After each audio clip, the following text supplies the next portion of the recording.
एक बहुत ही बड़ी खबर यहां पर निकल कर आ रही है दोस्तों। बैटल ग्राउंड्स मोबाइल इंडिया को बैन करने के लिए इंडिया में बोला जा रहा है। और दोस्तों ये गेम बस अभी बहुत ही जल्दी अवेलेबल हो जाएगा गेम प्ले के लिए। प्री रजिस्ट्रेशन चालू हो चुका है। हम वेट कर रहे हैं कि भाई हाँ ये गेम आएगा तो हम इसको अच्छे से खेल सकेंगे, लेकिन नहीं,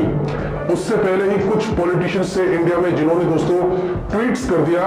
लेटर लिख दिया है, ओपन लेटर लिख दिया है हमारी गवर्नमेंट को, मोदी जी को और अमित शाह जी को। उन्होंने टैग करके बोला कि भाई ये जो गेम है ये एक्चुअली में पबजी मोबाइल ही है और वो री एंट्री कर रहा है इंडिया के अंदर, बस नाम वगैरह चेंज करके वो लोग यहाँ पर उसको लेके आ रहे हैं। उन्होंने बताया कि भाई इस लेटर की अगर मैं बात करूं, उन्होंने बताया कि टेंसेंट के ही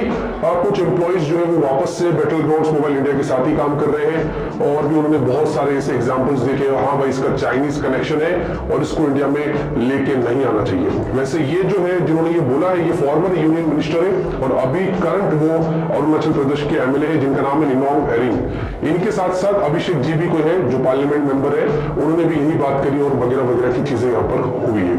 अब यहाँ पर दोस्तों हमने ये खबर तो देख लिया, सुन लिया, लेकिन अब इस पे कुछ फैक्ट्स की बात करते हैं। मुझे ऐसा लगता है हमारे देश में थोड़ा एजुकेशन की हमें जरूरत होना चाहिए, क्योंकि हम बात कर रहे हैं बस फ्लो के साथ में बह गए, लेकिन उनको ये समझना चाहिए कि ये जो गेम है अभी इस पे बहुत चेंजेस हुए हैं और ये दोबारा इंडिया में क्यों आ रहा है, क्या मकसद है इसका। और मैं आपसे रिक्वेस्ट करता हूं दोस्तों इस वीडियो को जितना हो सके लाइक करिए,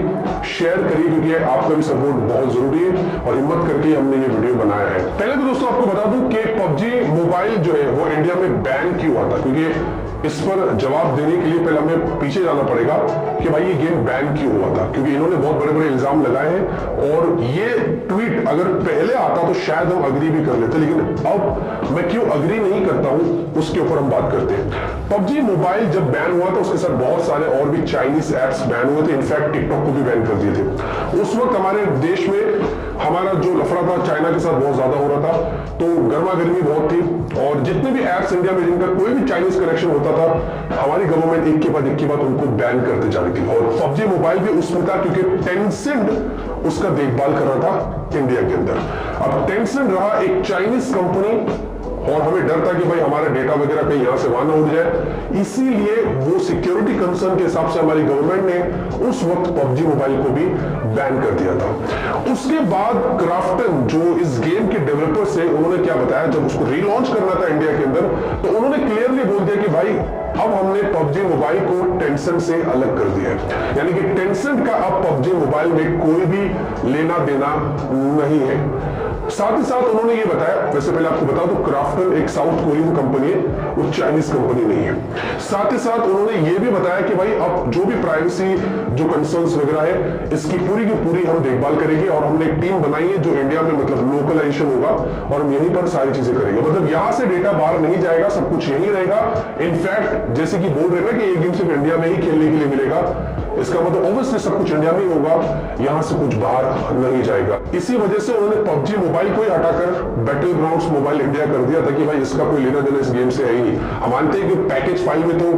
आ गया था पबजी लिखकर, और ये भी चीज इन्होंने हाईलाइट करी, ये जो एमएलए है इन्होंने ये भी हाईलाइट करी है कि पैकेज नेम भी देखो पबजी का ही है, मतलब सब कुछ यहां से यहां आ रहा है, बस खाली नाम वाम चेंज करके आ रहा है, मतलब सिक्योरिटी तो हमारी गई, ऐसा ये बोलते हैं। अब बात ये दोस्तों की मैंने आपको फैक्ट बताया, जैसे कि मैंने आपको बताया कि जब भी किसी चीज को बैन करना हो तो उसके तह तक जाना चाहिए कि भाई इसको क्यों बैन करना है, क्योंकि अभी जो माहौल है जो PUBG battle grounds mobile India जो अभी क्राफ्टन ने हमारे सामने रखा है, कोई चांसेस नहीं दिख रहे कि भाई इसको बैन कर सकते हैं, क्योंकि उसने वैसा कोई काम अभी किया ही नहीं कि हम उसको बैन करें, क्योंकि अब चाइनीज कनेक्शन नहीं है। अब क्राफ्टन जो एक साउथ कोरियन कंपनी है उनका सब कुछ यहाँ पर लेना देना है। और दूसरी चीज अभी किसी की लेटर लिखने से कुछ नहीं होता है, मेन जो है वो मिनिस्ट्री ऑफ आईटी और टेक्नोलॉजी और जो मिनिस्ट्री ऑफ अफेयर्स वगैरह है ये उन पर डिपेंड करता है, क्योंकि वो सब कुछ वहां पर जाता है, ग्रीन सिग्नल होता है जब जाके वो गेम हमारे सामने आती है। और ऐसे ही नहीं दोस्तों ये गेम प्री रजिस्ट्रेशन के लिए आ चुका है, क्राफ्टन ने बहुत सोच समझ कर ही कुछ ना कुछ वो उनका हुआ रहेगा बैकएंड, हमें उसके बारे में नहीं पता है। जब जाके वो इतनी जोश में और इतना ओपनली इस गेम को अवेलेबल कर रहे हैं उसके लिए भी एक बहुत बड़ा रीजन हो सकता है। जहां तक मुझे ऐसा लगता है कि क्राफ्टन को भी इस पर जवाब देना चाहिए, उनके ट्वीट को रीट्वीट करना चाहिए, या मतलब जो भी इस गेम को बैन करने के लिए बोलते हैं उनको जवाब दीजिए, क्योंकि हमें भी जानना है कि इसका कोई चाइनीज कनेक्शन है या नहीं है, क्योंकि हमें भी क्यों भ्रम में रहना भाई तो अगर आप एकदम क्लियर हो तो I think you should come forward Krafton को आके इनको बोलना चाहिए कि भाई हमारे गेम में तो ऐसा कोई कनेक्शन नहीं है, हम तो ओपन एकदम क्लियर है, और फिर इस गेम को वो लोग अवेलेबल कर सकते हैं। तो मुझे लगता है कि शायद से अभी उन्होंने लॉन्च जो डिले किया है, ये भी हो सकता है कि बहुत सारे लोग अभी रुके हुए इनको बैन करने के लिए, हाँ भाई चलो इनको बैन कर दो, यहाँ वहां से लेटर वगैरह जा रहे हैं। तो ये पूरा मामला निकल कर आया दोस्तों बाहर,